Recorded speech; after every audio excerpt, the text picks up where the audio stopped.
Well, welcome everybody to another edition of Cooper and Cary Have Words. My name's Barry Cooper, slightly sicker than usual, but I'll try not to let that compromise my performance in any way. I am in DeLand, Florida, and 4,000 miles away is my very good friend, James Cary. He is in Yeovil. And how is Yeovil currently looking, James? A little bit soggy, but otherwise fairly standard for late October in the UK. So yeah, but I'm excited because I was going to call him your private confessor, but that's not really how the pastor system works, really, is it? Because we have a very special guest on who is Barry's pastor, so we can really find out the truth about. Right. This is one of those podcasts they can entitle "The Truth About Barry Cooper," but we're actually not going to talk about Barry Cooper. What are we talking about, Barry? And why don't you introduce your pastor?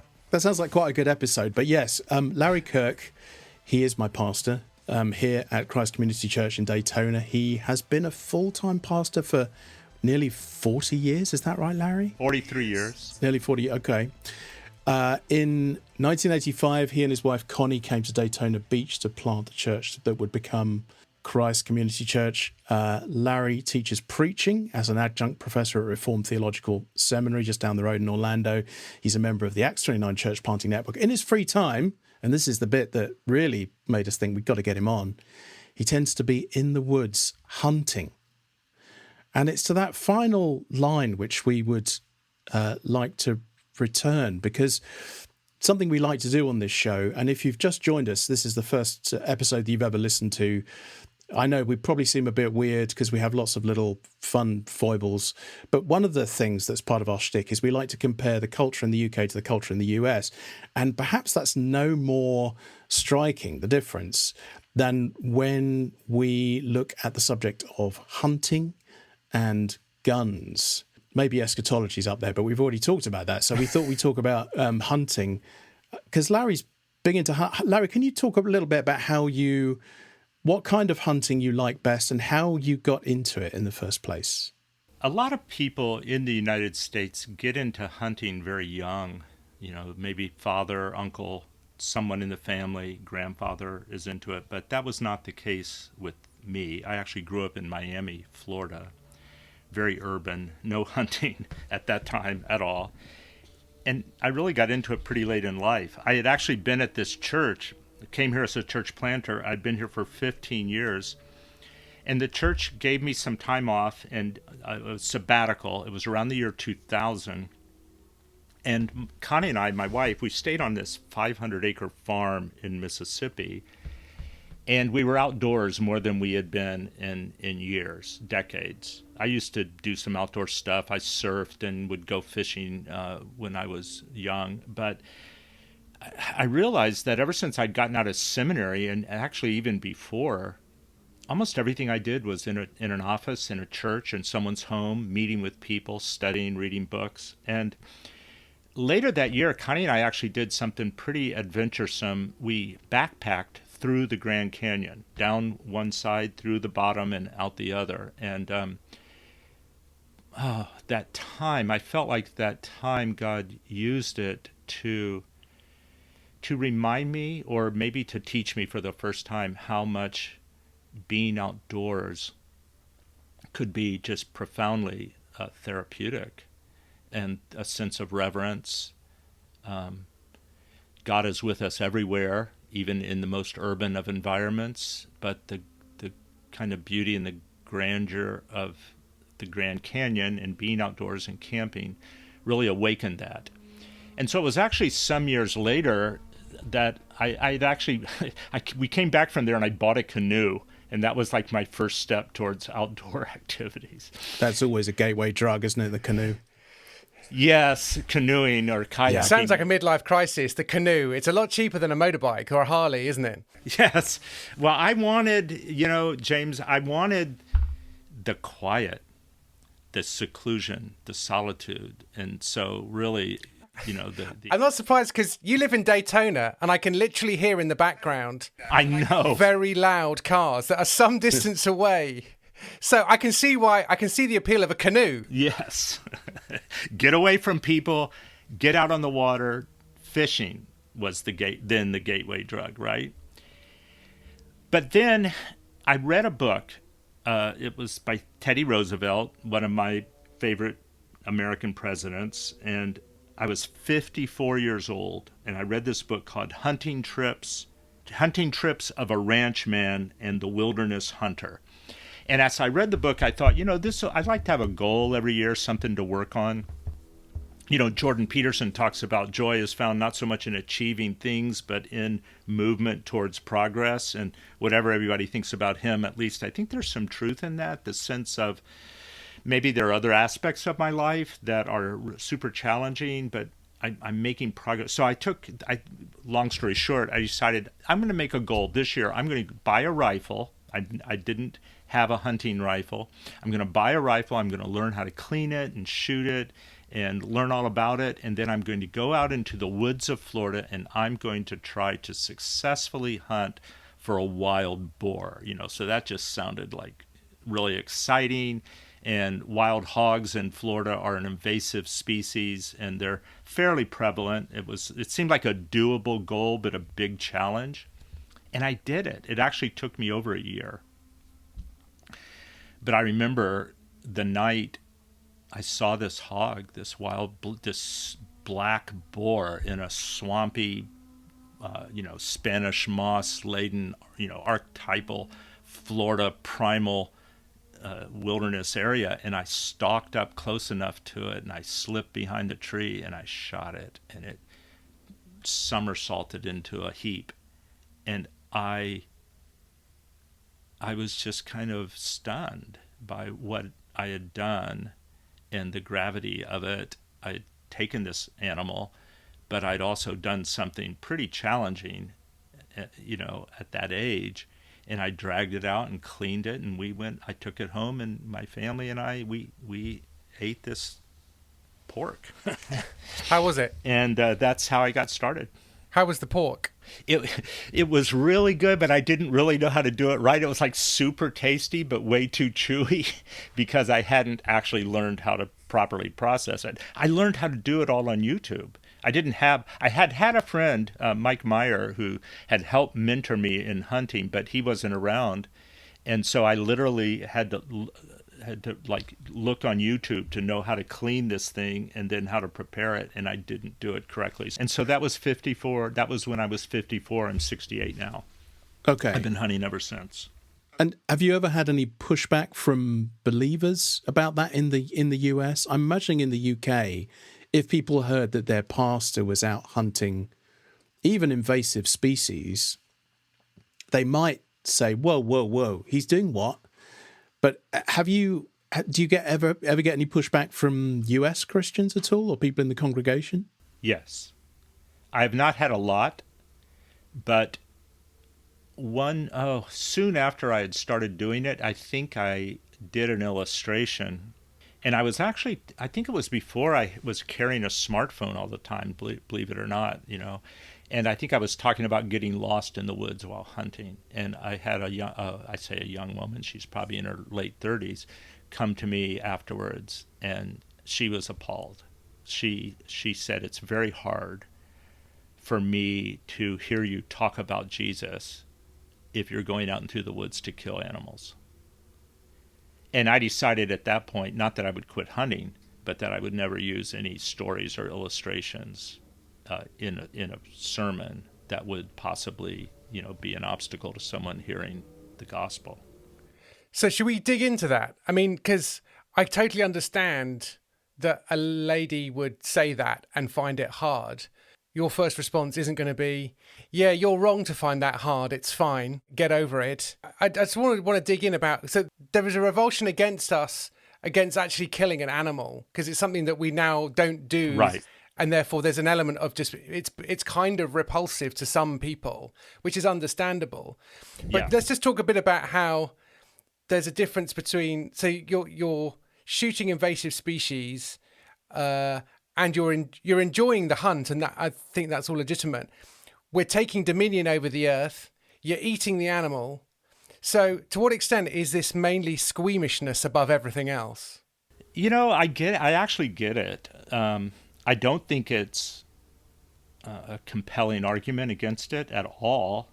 But I do kind of sympathize with the reaction a little bit, because the idea that you would enjoy killing the animal, that just doesn't sound right, you know.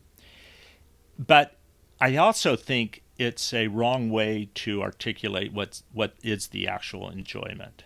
We really like eating. We one time went for 18 months where we ate nothing but wild game that I had harvested, either deer or turkey or wild hogs. When I say ate nothing, I don't mean we didn't eat any vegetables. I mean we didn't go buy any full meat. keto. Yeah. This woman, when I talked to her, though, she's not a vegetarian or vegan. She eats meat. She just didn't like the idea of taking any joy in the actual killing. And I do understand that, but I don't think that's what it's really about. I mean, that is the kind of climactic moment of success, but that's not really where the ultimate pleasure and the challenge. So the other night I went and sat out in the woods from about 5 till 7:30, which is, from the last hours of the day into darkness. I didn't see anything.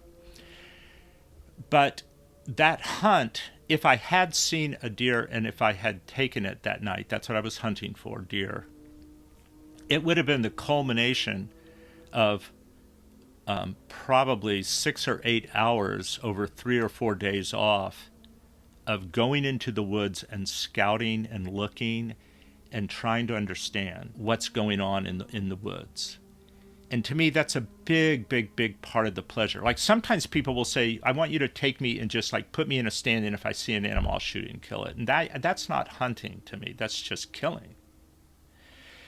But the thing that has been so engaging for me is before I started hunting, if I went for a walk in the woods, I might have noticed something dramatic like some flowers or something like that. But now when you're in the woods with a purpose, you become highly aware of the smells, the wind direction, the season, what's happening. Are the acorns forming? Would the deer be browsing on the muscadine vines, or are they eating the acorns that are dropping? Are there prints? Are there rubs? I didn't even know what a rub was. A rub is where a buck rubs his antlers on a tree to remove the velvet that covers them as they're growing, or just to leave his scent. I'll look for scrapes. A scrape is where a buck will find a low-hanging branch that's just at the right height, and he'll lick it and rub a gland on his face against it, and then he'll use his hoofs to scrape out an oval shape underneath that branch, and he'll urinate in it, leaving his scent.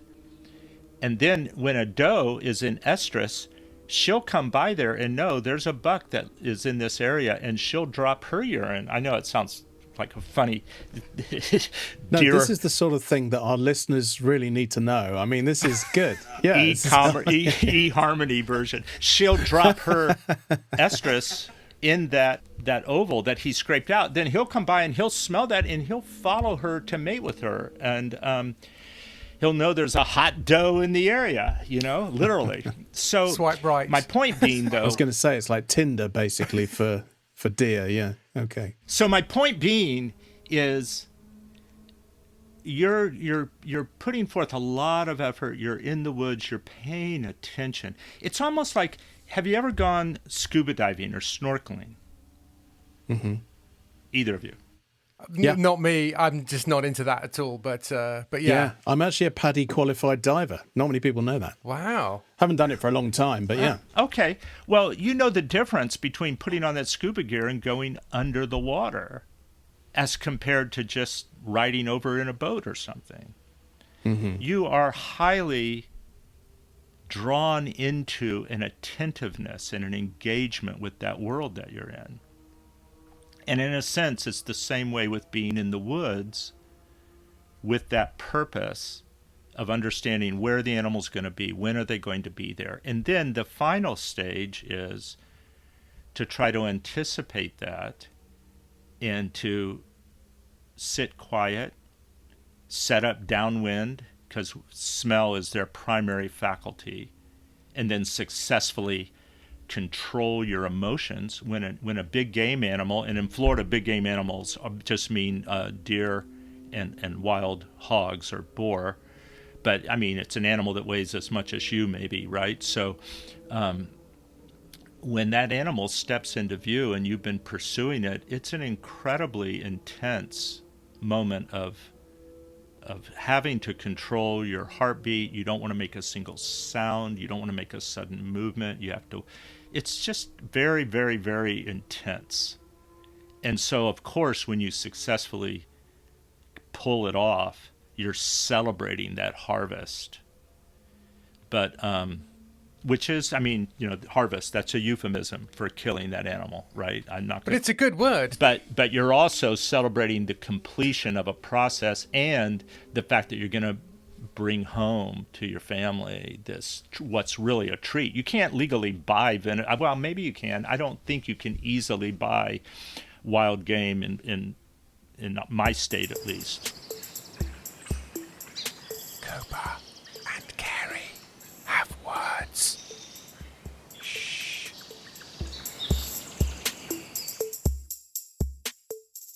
So, Larry, when you go out hunting, are you just hunting invasive species, or? No, deer are not an invasive species. Whether they're invasive species or not, to what extent are we still talking about dominion and our exercising dominion over animals? Because in one sense... I hear some people talk about the dominion issue, but it hasn't really factored into my thinking that much. Can you maybe expand on that question a little bit? In a way, because nature is there to be used, and to Noah, he is given the animals to eat.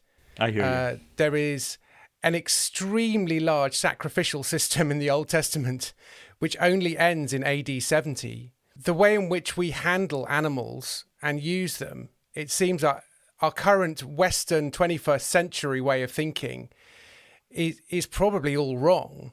So in the UK, hunting foxes used to be a very common activity, but it was a very elaborate rich man's activity for one fox. And foxes were a pest, but you could just shoot a fox. You don't need 60 hounds to chase down a fox. So how does that fit in with a right relationship with animals? Well, I mean, I don't know anything about fox hunting other than, what I've seen on mostly BBC dramas about rich people living on large estates. That's it. That's pretty much it. No one does fox hunting in the UK. Is it still legal at all? Oh, actually, it's not really. There's a thing called drag hunting. So it's the scent that they go after, and the whole thing's kind of fake. That's where the foxes dress up in women's clothes. And I don't think dominion means we have a right to be indifferent to the pain of animals, nor do I think that the modern view, especially as people have given up the imago Dei, the sort of sanctity of humanity, it's created in the image of God, and any idea of dominion that we're just equal with the animals and therefore animals should have the same rights as humans. I think there's kind of a middle way where dominion is for the sake of stewardship and honor. And it shouldn't be a kind of crass raping of the earth. It shouldn't be like, who's the villain? Is it Saruman in Lord of the Rings, who just, has the orcs chopping down the forest, and there's just like no sense of reverence for anything. And most of the guys I know that hunt, the people I circulate with, they all are very conservation-minded, very ethical. The very first time I went hunting with Mike Myers, who had mentored me, and he's the father, Barry, if you don't know this, he's Kim Smith's father, and she works for me here at the church. He put me in a place, and he prayed with me before we hunted, and he said, Larry, we're going to pray that we will either miss completely or kill mercifully. Now, I know for some people that, that are animal rights activists, kill mercifully could just trigger them as much as anything. But that was his mindset. The last thing we would want to do is just be out there kind of slap bang, taking unethical shots that we're not sure of and injuring an animal. If I can talk on about this just a little bit, two things to me are super significant. All the guys I know that hunt, so we hunt with different gear. So there's an archery season. I'll hunt with archery, bow and arrow. And when you're hunting with archery, you know that the vital organs of a deer are probably about the size of a basketball. And so you practice until you know at what distance can I predictably, reliably, consistently put my arrows into maybe a coffee saucer, like a 5-inch circle. So I'm giving myself a room for failure and still be ethical. In other words, if I have the size of a basketball, that would be an ethical shot. I'm making sure I have some margin. And then that's the distance at which you can take that shot. If you can't get that close to the deer, or if you can't set up in a blind and have the deer get that close to you, you don't shoot. So for me, that's about 20 yards with bow and arrow. If I can't get an animal, a hog or a deer within 20 yards, I'm not going to try to shoot it with the bow and arrow because I can't safely predict that it'll be an ethical shot. And by ethical, I mean it'll be a quick, clean kill. The arrow will hit the vital organs. It's so sharp that deer sometimes doesn't even, it feels like it's stung. It looks around, it may run off, and it'll just die within seconds. With the rifle, the same idea. You practice and you make sure you're not shooting beyond what you can ethically, humanely kill the animal. And then the other side of the ethical thing on dominion, and to me it relates to dominion, is in the state of Florida, and it's true of every state, we have a wonderfully conservation-minded Florida Wildlife Commission that establishes the law for hunting. And they tell you the number of deer that can be responsibly harvested from the herd. They take inventories of the deer population in the state of Florida. They tell you can take this many females, this many males. You have to report it, and they track it all. And they have biologists who are conserving the health of the herd from overpopulation or the spread of disease by giving you the boundaries within which you can hunt, what season, what size, how many, all of that. And so I do feel like it actually is faithful stewardship of this resource.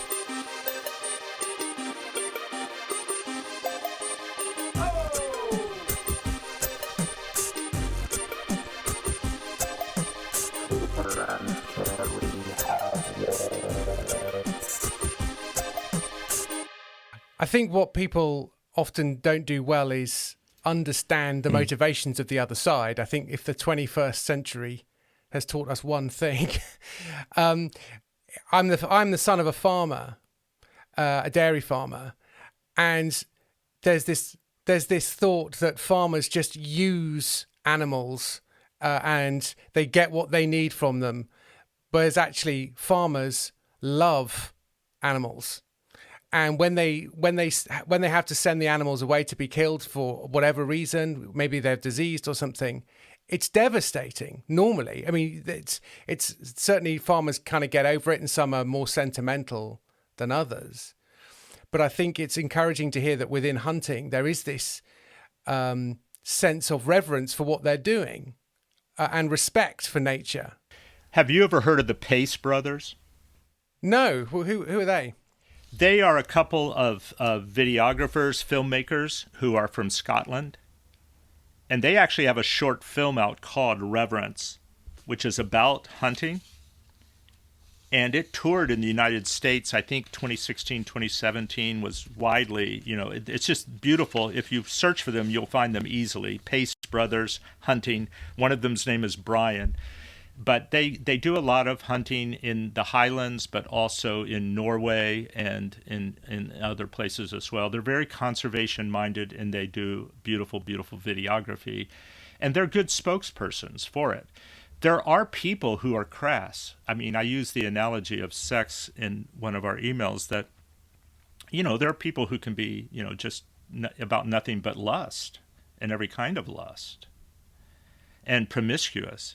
And then there are other people who, maybe influenced by a Christian worldview, see sex as almost a sacrament of union between a man and a woman who love each other and commit to lifelong fidelity to each other and express the depth of their oneness in sexual union.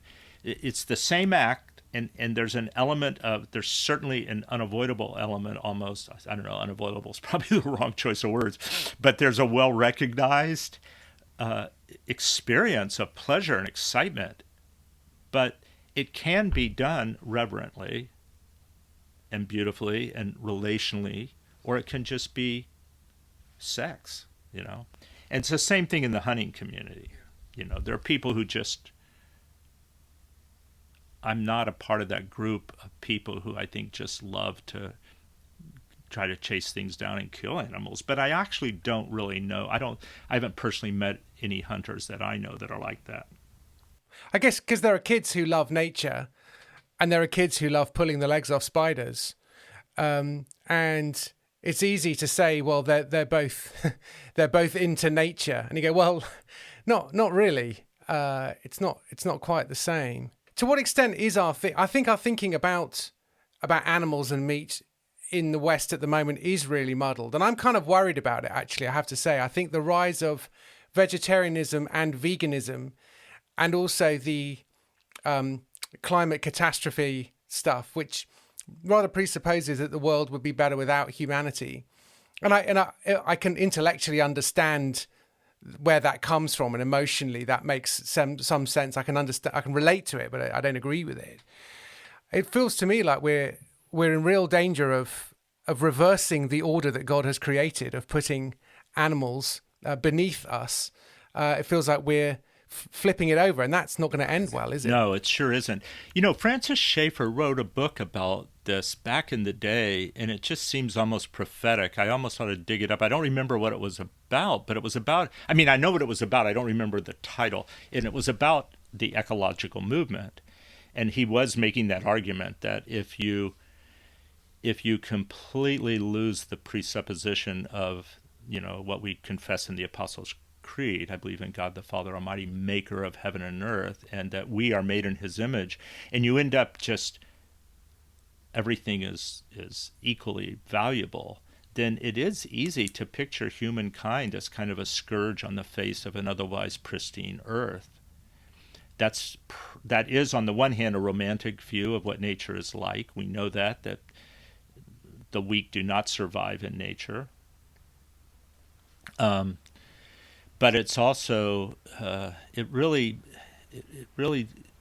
the other side of it from some Christians who maybe haven't thought a lot about it is that it is a stewardship. The earth and the animals, there is dominion, but it's not dominion for the sake of oppression or pillage. It's dominion for the sake of, I tend to see it in an expanded way as even relating to the original command to Adam and Eve, to keep the garden and tend it, to care for the earth. And with that, I would say to care for the animals. When people say it's an invasive species, so here's 2 examples in the state of Florida, 3 examples I can give you. The wild hogs, iguanas, and Burmese pythons. Now, I don't know, James, if you know anything at all about the iguanas and the Burmese pythons. No, not at all. Well, they're invasive species that escaped from people who had pets and got tired of their pets, so they just released them, especially in South Florida. But all 3 of these animals are incredibly, devastatingly hurtful to the indigenous animals of the area. The iguanas don't have any natural predators in South Florida, where they have populated to an extreme. They're extremely fecund, and they produce a lot of offspring, and they dig up and eat the shells. The eggs of saltwater turtles that are endangered, sea turtles, and native water birds, herons, and egrets. It's their favorite meal is these. And you may think it sounds extreme, but when I was on Big Pine Key in the Florida Keys not too long ago, you would drive down these residential streets and just see these iguanas on people's roofs and on the front yards. They actually had flyers up encouraging people to use air guns to harvest them. And they also, by the way, had recipes because they said they taste like chicken. Same thing with the Burmese python and the wild hogs. They eat. Everything tastes like chicken. I actually ate one, so I know it did taste like chicken. But same thing with the wild hogs. They were brought here by the early Spaniards. They reproduce at a rate completely at a pace that outpaces the deer and the turkeys. They dig up and eat the turkey eggs for the poults that are native to Florida, and they just are devastating to the environment. So we don't hate them, and we don't. And I personally don't ever just kill them. And in some places they become such a problem, people are just killing them. But we always eat them. We like to eat them. But I guess I'm circling back to me, dominion should always be stewardship. Look what I have created! I have made fire! I have made fire!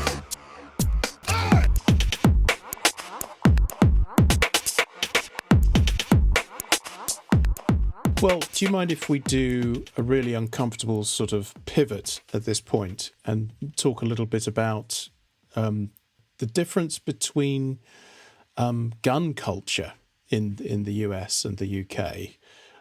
Given that I guess we don't really have one in the UK, that's the principal difference. I know that you're not a guy who's sort of huge into guns, but there are definitely people in the congregation who are.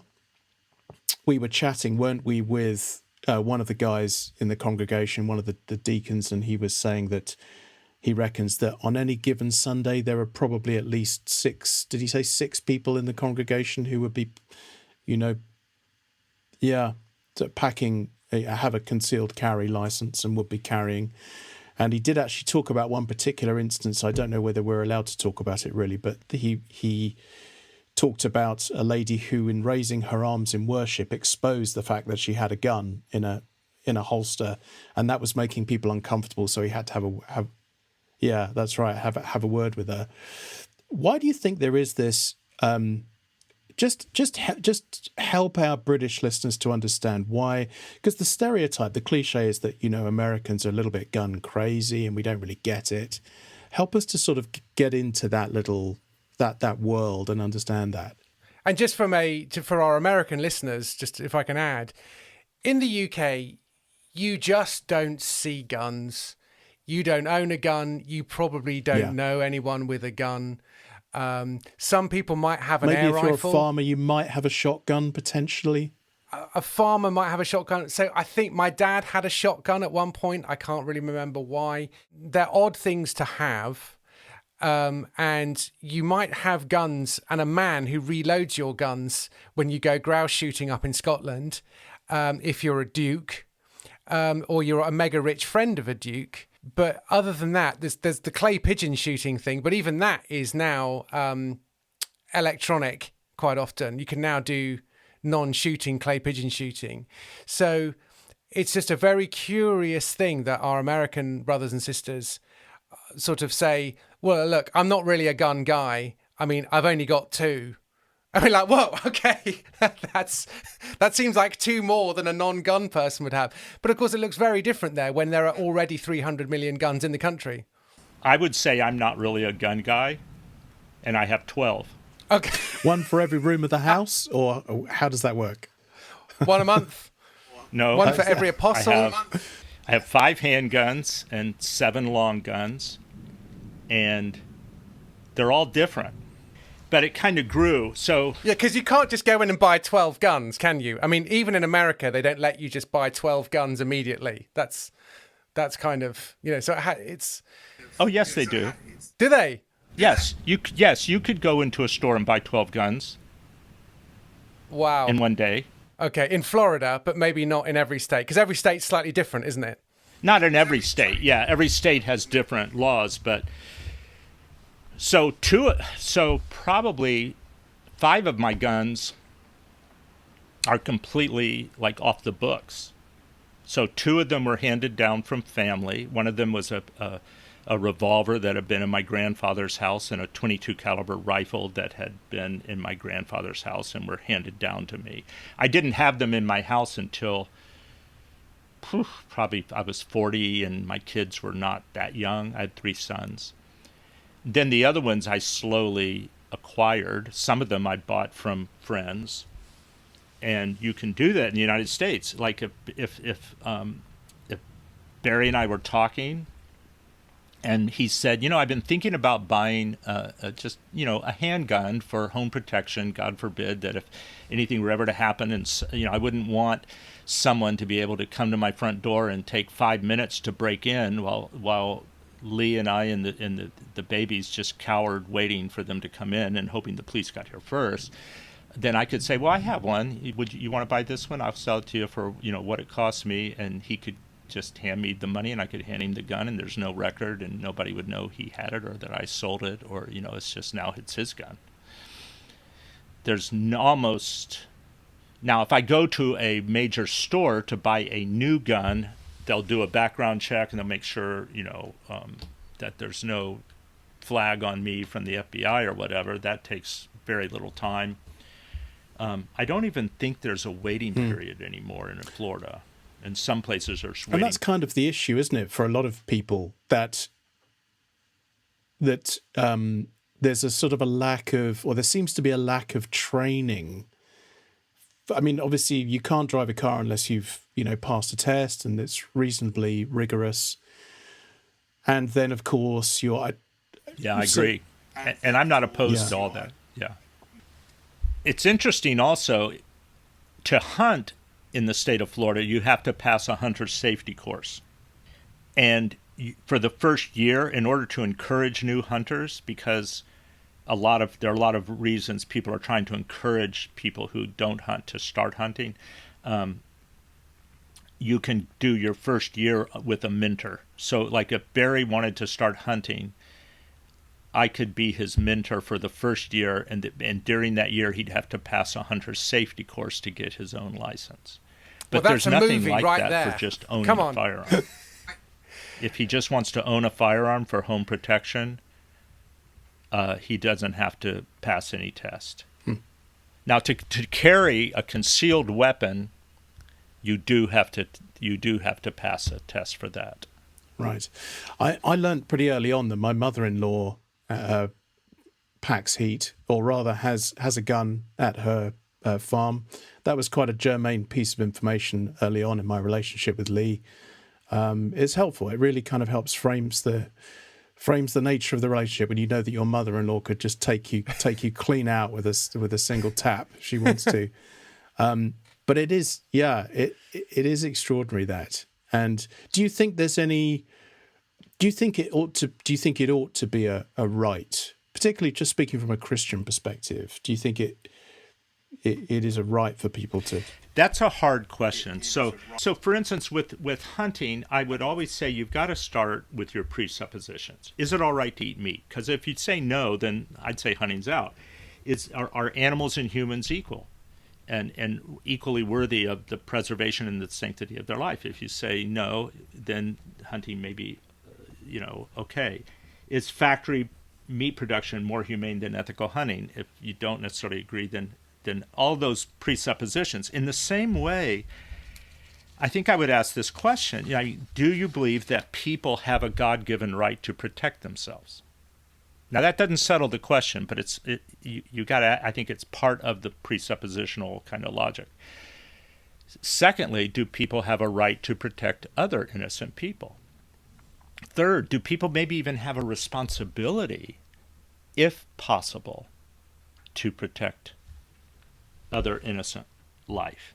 You think of Proverbs 24, rescue those who are being taken away to death. So if you, and I believe all of that, so then it becomes a question of, like, how can you equip yourself to protect yourself, your family, other innocent people? And to me, that's a fairly strong case for the right to gun ownership.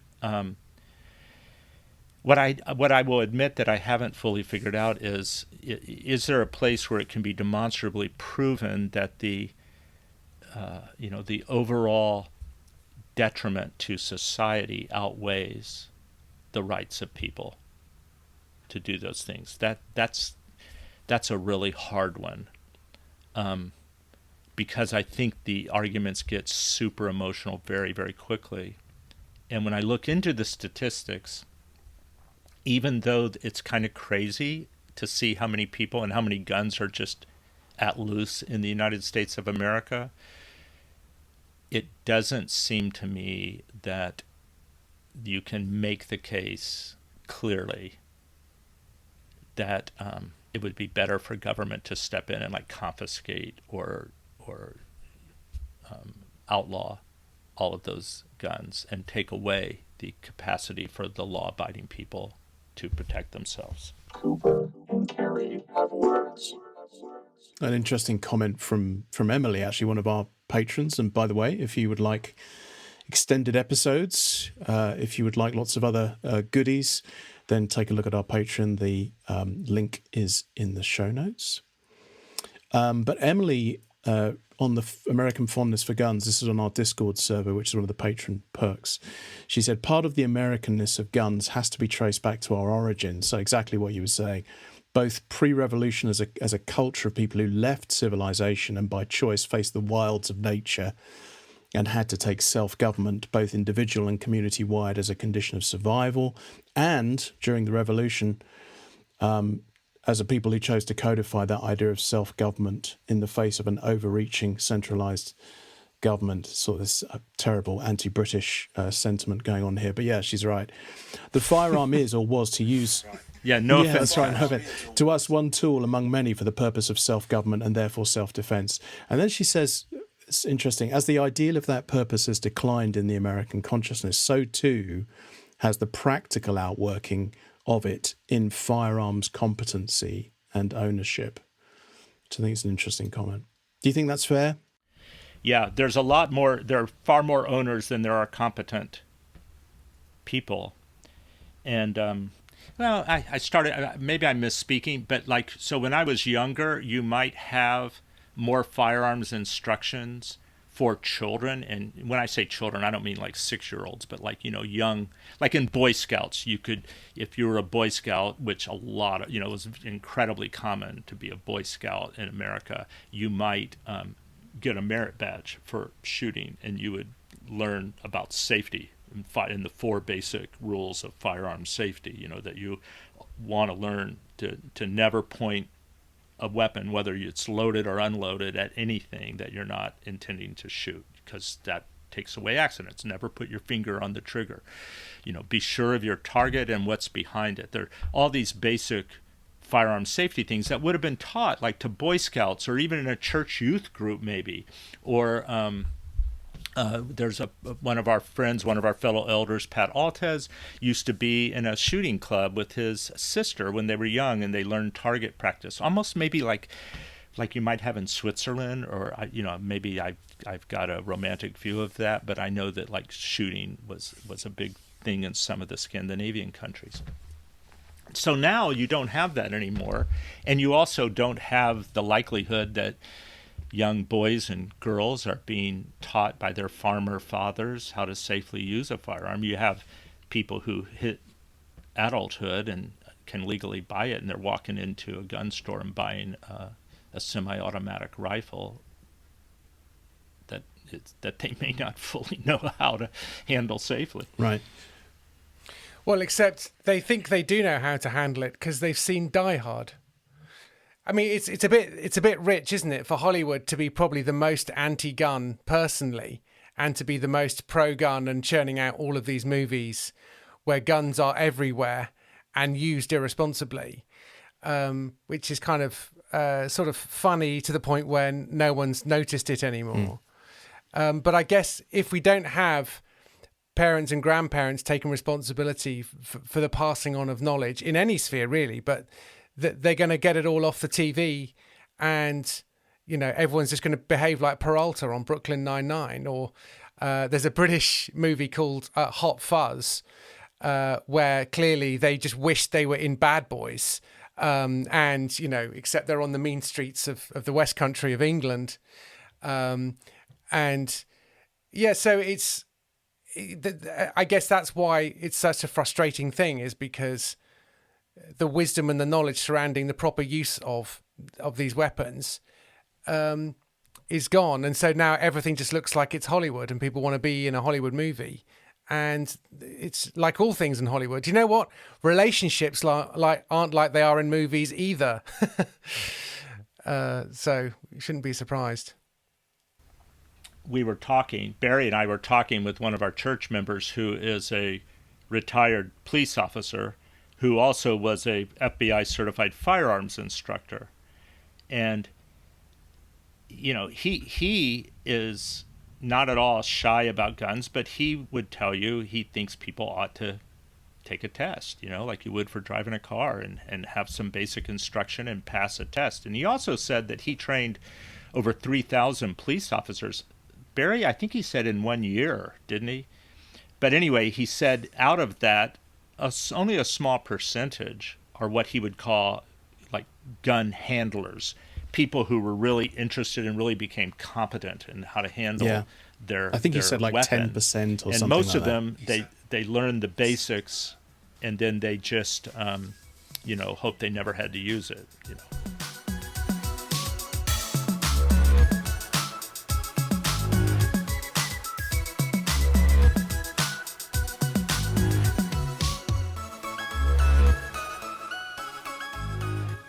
One of the things that strikes me is it's ironic that, or maybe it's entirely predictable, that some of these shootings are happening in schools where impressionable minds are routinely told that they are nothing more than, accidentally overdeveloped puddles of primordial slime. And so if that is your view of other people, it's much easier to pull the trigger, isn't it? Mm-hmm.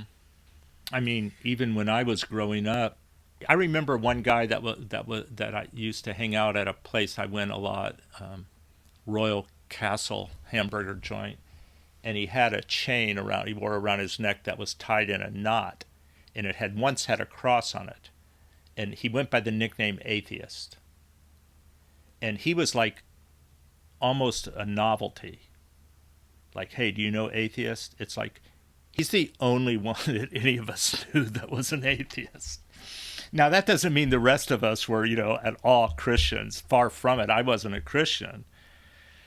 But now I think there is a very different sense of, and, with morality, we might have thought, make love, not war, our sexual morality or our drug abuse morality might have been incredibly relativistic.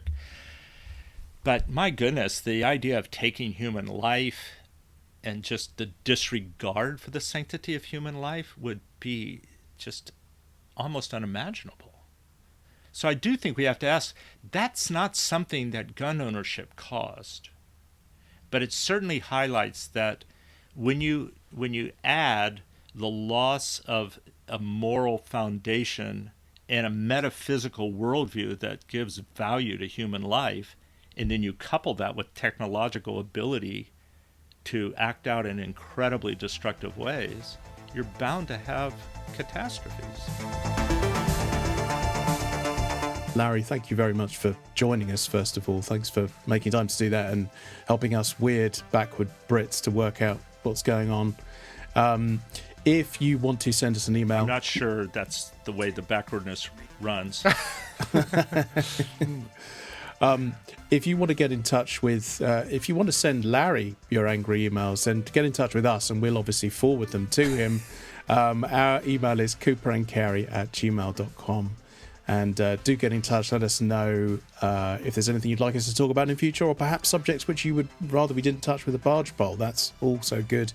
James, what if people wanted to... can they get in touch with us in any other way? If you want to get in touch with us, we're on Twitter, unfortunately. We're on Facebook, even more unfortunately. We're on Instagram, which I think is a happier place generally, but we don't make as full use of it as we could. So do go and find us. Go and find us there.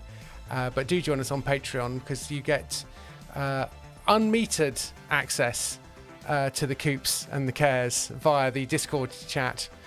We have all kinds of discussions going on, where we have people who own guns and conceal carry, and we have people who find that much harder to understand, but actually somehow it works. And it's the forum that we all hoped that social media and Facebook would actually be. So that's a little piece of that on the Cooper and Cary Patreons. So thank you very much for joining us, and God willing, we will speak again in 2 weeks' time. Cheerio. Bye-bye.